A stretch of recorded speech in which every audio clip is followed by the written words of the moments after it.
ناظرین آداب، E T V Bharat Urdu میں آپ کا خیر مقدم ہے۔ ناظرین، سال 2020 ختم ہوا۔ اس سال جموں و کشمیر میں بڑی قانونی تبدیلیاں عمل میں لائی گئیں۔ وہ قانونی تبدیلیاں کیا تھیں، دیکھیے اس خاص رپورٹ میں۔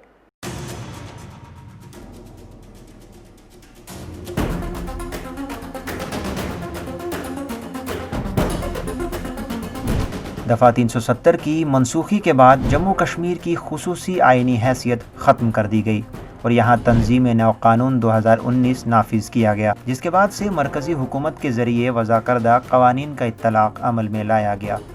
اگرچہ کئی مرکزی قوانین یہاں پہلے سے ہی نافذ تھے، تاہم نئے اراضی قوانین کے اطلاق سے لوگوں میں آبادی کے تناسب میں تبدیلی اور غیر ریاستی باشندوں کو یہاں شہریت دینے سے متعلق خدشات پیدا ہوئے۔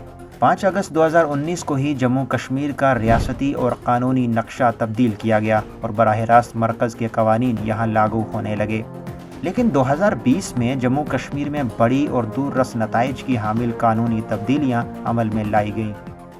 جموں و کشمیر میں یوں تو 5 اگست 2019 سے بڑی قانونی تبدیلیوں کا آغاز ہوا، لیکن سن 2018 میں پی ڈی پی اور بی جے پی کی مخلوط سرکار کے خاتمے سے ہی ان تبدیلیوں کے لیے راہ ہموار ہونے لگی تھی۔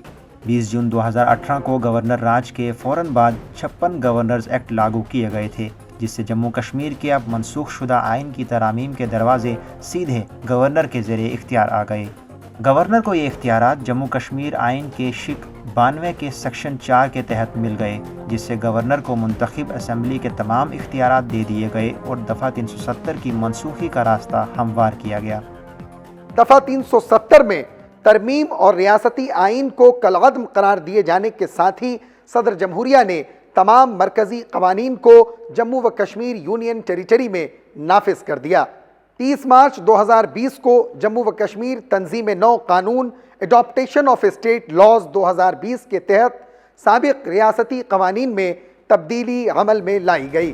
Jammu Kashmir civil service decentralization and recruitment act 2020 میں ترمیم کی گئی، جس کے تحت غیر مقامی باشندوں کے لیے بھی سرکاری نوکریاں حاصل کرنے کا راستہ ہموار کیا گیا۔ اس سے قبل جموں کشمیر کے مستقل باشندے ہی سرکاری ملازمت کے حقدار تھے۔ اس تبدیلی سے جموں کشمیر کے تعلیم یافتہ نوجوانوں میں کافی تشویش پائی جا رہی ہے۔ سابق ریاست جموں کشمیر میں اسٹیٹ سبجیکٹ قانون کے تحت صرف جموں کشمیر کے باشندوں کو ہی یہاں مستقل طور پر رہنے اور غیر منقولہ جائیداد رکھنے کا حق حاصل تھا، تاہم 31 مارچ کو جموں کشمیر تنظیم نو قانون کے تحت اس کو بھی منسوخ کیا گیا۔ نئے ڈومیسائل قوانین کے نفاذ کے ساتھ ہی جموں کشمیر یو ٹی میں دیگر ریاستوں کے باشندے بھی چند قانونی شرائط کی عمل آوری کے بعد یہاں کے مستقل باشندے بن سکتے ہیں اور یہاں سرکاری نوکری حاصل کرنے کے حقدار بن گئے۔ نئے ڈومیسائل قانون کے سبب جموں صوبے میں دہائیوں سے مقیم مغربی پاکستان کے مہاجر بھی جموں کشمیر کے مستقل باشندے بن گئے۔ ان مہاجرین کو یہاں اسمبلی اور پنچایتی انتخابات میں ووٹ ڈالنے کا حق بھی حاصل ہوا۔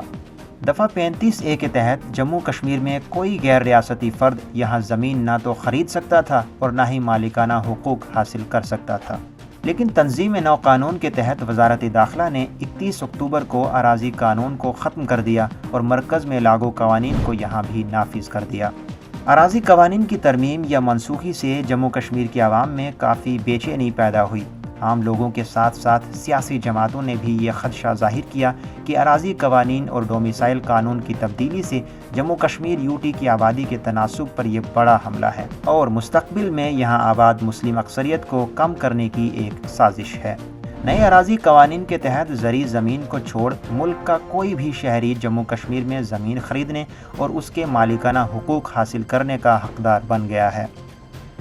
31 مارچ کو بلڈنگ اینڈ کنسٹرکشن قانون میں تبدیلی لا کر سرکار نے سیکیورٹی فورسز کو اختیارات دے دیے کہ وہ کسی بھی علاقے کو اسٹریٹجک اہمیت کا حامل قرار دے کر وہاں فوجی کیمپ بنا سکتے ہیں اور مستقل طور پر وہاں فوج کے لیے سہولیات دستیاب رکھ سکتے ہیں۔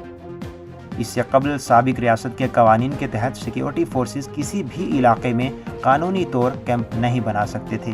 اس قانون پر بھی وادی کشمیر کی سیاسی جماعتوں نے کافی تنقید کی۔ اکتوبر ماہ میں وزارت داخلہ نے جموں کشمیر پنچایتی راج ایکٹ میں 73ویں ترمیم کے تحت جموں کشمیر یو ٹی ضلع ترقیاتی کونسل تشکیل دینے کا منصوبہ عمل میں لایا۔ ترمیم کے چند ہفتے بعد انتظامیہ نے جموں کشمیر میں ضلع ترقیاتی کونسل انتخابات منعقد کرانے کا اعلان کیا اور انتخابات کروائے گئے۔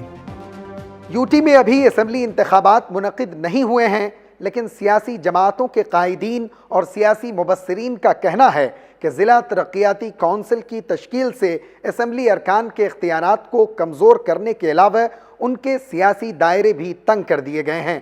کشمیر وادی میں تحفظات روز اول سے ظاہر کیے جا رہے تھے، لیکن جموں خطے میں بھی اب یہ آوازیں بلند ہونے لگی ہیں۔ ناظرین، آج کی اس خاص پیشکش میں اتنا ہی۔